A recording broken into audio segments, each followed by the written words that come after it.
Memasuki bulan ketiga masa pandemi COVID-19, dampaknya terhadap masyarakat mulai terasa,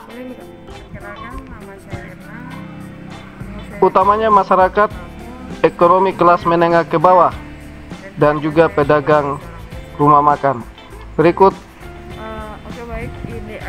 ulasan dan komentar warga Bau-Bau terkait dengan dampak yang dirasakannya di masa pandemi COVID-19 ini. Teman-teman, kami memang panik, tapi paniknya tidak berlebihan, dan kami dalam menanggapi berita ini, kami melakukan upaya-upaya tentang pencegahan COVID-19. Sebagai pemuda, kami mulai untuk turun lapangan dengan menggalang dana, melakukan kegiatan-kegiatan pencegahan, untuk penyemprotan dan lain sebagainya. Di keluarga juga, kami juga selalu menerapkan kepada keluarga untuk menggunakan masker, sering cuci tangan, dan hal-hal lain yang berhubungan dengan pencegahan COVID-19. Baik, apakah kalau boleh tahu, apakah Ibu mendapatkan bantuan terkait COVID-19 ini yang dikeluarkan oleh pemerintah? Kalau bantuan, saya belum mendapatkan bantuan sampai saat ini, tapi kemarin dalam pendataan, ibu saya masuk dalam pendataan, tapi itu belum dalam pendataan, hasilnya juga saya belum tahu seperti apa. Oh iya. Terus kira-kira apakah dengan adanya bantuan apakah memang benar-benar mengharapkan bantuan dari pemerintah atau bagaimana terkait di masa COVID-19 ini? Saya kira untuk mengenai bantuan semua kena dampaknya. Mau kelas ekonomi ke atas mungkin masih bisa, kelas ekonomi menengah dan bawah itu saya kira mereka butuh. Karena memang apalagi kita yang seperti wira swasta atau ibu juga saya mungkin bukan seorang pegawai negeri, saya kira butuh karena mereka tidak mendapatkan gaji, apalagi dalam krisis dan juga di bulan krisis dampak COVID ini sangat besar, tidak ada pemasukan dia selama ini. Pemasukan ada sangat minim sekali. Jadi ada walaupun ada pemasukan tapi sangat minim sekali. Berarti itu tinggal diminimalisir dari bagaimana mengatur keuangan dalam rumah tangga saja. Jadi bagaimana harapan Ibu terkait COVID-19 ini? Harapan kami pemerintah untuk lebih sigap lagi dalam menangani COVID-19 ini, terutama bukan hanya dalam kota saja, di kelurahan perlu lebih ditegaskan lagi. Pemerintah lebih bagus turun langsung meninjau sendiri di kelurahan itu seperti apa di masing-masing kelurahan, jangan hanya fokus dalam kota saja. Ya mungkin ada di puskesmas, tapi di kayak kita ini kan perannya kita sendiri yang turun di lapangan. Memang ada juga aparat pemerintah, tapi kan harus lebih tegas lagi dalam tanggapi ini. Nama saya Mea, umur saya 78 tahun. Saya seorang janda. Terus pekerjaan saya tidak ada. Terus sampai saat ini berapa jumlah tanggungan yang nenek tanggung? Sebelum saat ini tidak ada yang tanggung. Tidak ada yang nenek tanggung. Oh, oke, baik. Bagaimana pendapat nenek terkait di Kota Bau-Bau sudah ada 3 orang pasien positif corona? Kita jaga diri, kita cuci tangan, terus cuci tangan pakai apa? Pakai jangan dulu. Boleh deh. Cuci tangan, dengarkan imbauan pemerintah, pakai sabun. Terus habis itu kita cuci tangan pakai sabun.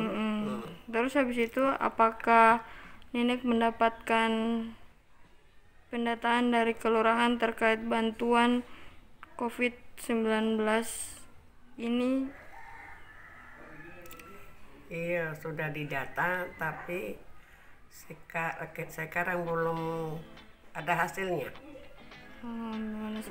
Apakah nenek benar-benar membutuhkan bantuan dari pemerintah terkait COVID-19 di masa COVID-19 seperti ini? Iya, kalau dikasih saya terima. Apa kayaknya? Berarti kalau tidak dikasih nenek biasa-biasa saja. Iya, apa boleh buat? Jadi benar-benar nenek berharap apakah maksudnya akan ada bantuan dari pemerintah setempat. Oh iya, oh iya. Nah, terus apa harapan nenek ke depannya terkait apa harapan nenek terkait pandemi COVID-19 seperti ini? Harapannya Iya. nenek apa? Kak. Masangnya lilina kapun jasi sama dia sama dia selesai terus simbo apa nih? Sama dia selesai. Baik, atas nama umur 26 tahun, pekerjaan Saya sebagai wira swasta. wira swasta dalam hal Buka kedai minuman dan makanan kayak semacam ayam geprek, bulan geprek, minuman kayak semacam snack dan sebagainya. oke. Baik, di sini yang saya ingin tanyakan, apa perbedaan di masa pandemi COVID-19 dan sebelum masa pandemi usaha yang kakak geluti? Perbedaannya drastis sekali ya, jauh sekali perbedaannya. Sebelum adanya COVID awal-awal dan dengan sekarang ini kan di Kota Bowo kan sudah ada 3 orang yang terkena virus corona dan satu kabar dari pemerintah dengar juga katanya 1 orang yang sudah meninggal dunia. Perubahan itu berdampak besar sekali buat kita yang jualan kayak semacam, mungkin bukan cuma saya mungkin yang merasakan, mungkin ada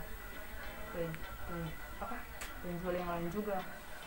Tadinya mungkin penghasilan saya sekitaran mungkin dikatakanlah 90% mungkin tinggal 35% sekitar 40%. Baik. Terus di situ kalau boleh tahu dari jam berapa sampai jam berapa kakak buka kedainya kakak? Bukanya itu kalau sebelum bulan puasa kemarin, kalau untuk minuman dari jam 10 pagi sampai jam 10 malam, sama dengan ayamnya. Iya. Kan banyak macam jualannya karena sudah bulan puasa, jadi sudah ganti itunya buka jualannya dari jam 5 sore sampai tutup sampai jam 10 malam. Kalau untuk di masa COVID seperti ini, apakah ada juga pembatasan waktunya atau bagaimana? Enggak ada. Masih Kalau untuk pembatasan waktu tidak ada. tidak ada. Kalau maksudnya di bulan Ramadan juga ini Tidak ada seperti biasa, cuma seperti biasa. karena sebelum bulan puasa kemarin kan jam 10 pagi. Kalau untuk sekarang ini seperti biasa normal jam 5 cuma saja pembelinya mungkin bukan kurang minat dari makanannya, cuma mungkin karena adanya ekonomi juga atau mungkin saya kurang paham juga ya, mungkin ini dampak besar sekali ya positif dampak negatifnya itu dirasakan sekali, terutama kayak kita yang jualan seperti mungkin banyak, bukan cuma saya di Kota Bowo. Oke. Terus pertanyaan saya yang terakhir, apa harapan kakak terkait pandemi COVID-19 untuk seluruh masyarakat? Untuk harapan saya, semoga ini COVID-19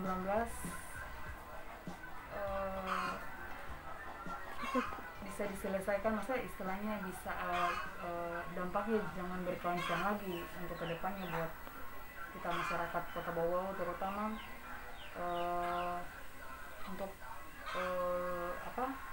biar kita bisa beraktivitas lagi seperti biasa, biar maksudnya pemasukannya juga kita istilahnya tidak naik turun seperti karena adanya COVID ini. Jadi kalau bisa sih ini kan harapan saya ya, maksudnya kalau bisa kita bisa beraktivitas seperti lagi semula gitu.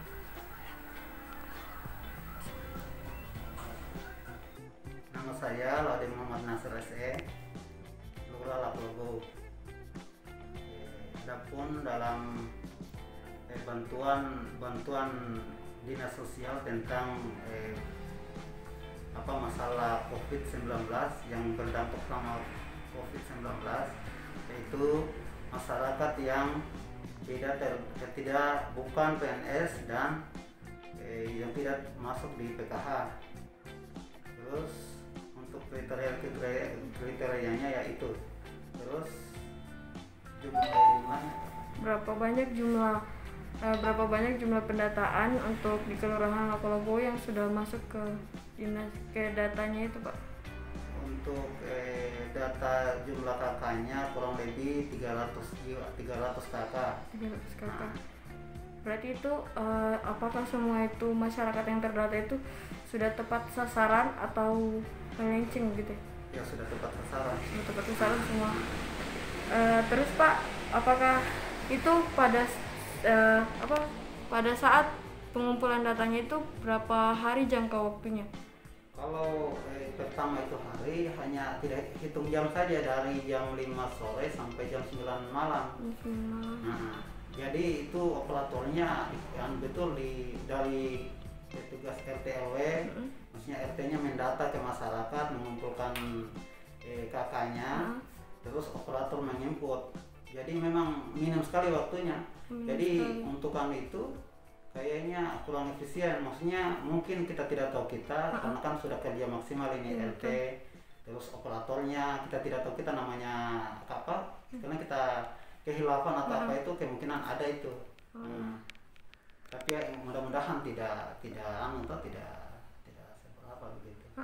Terus Pak, untuk saat ini apakah datanya itu sudah masuk ke dinas sosial atau belum? Iya, sudah masuk di provinsi. Nanti provinsi dia akan dilanjutkan di pusat. Jadi ini anggarannya itu dari pusat, dari provinsi sama Kota Bogor. Berarti kira-kira kapan bantuan itu akan mengalir? Pokoknya insya Allah kita, kalau tidak salah ini sebelum Lebaran. Karena sebelum Lebaran itu kan masyarakat yang terkena dampak COVID ini sangat membutuhkan sekali.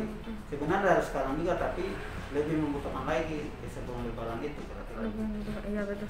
Oh ya Pak, kalau untuk kriteria masyarakat yang dapat membeli beras Bulog, yang kalau boleh ditahu kan pemerintah Kota Bogor bekerja sama dengan Bulog untuk meminimalisir harga beras. Apakah di Kelurahan Lapo-Lapo ini sudah berapa kali kira-kira terkait beras Bulog tersebut?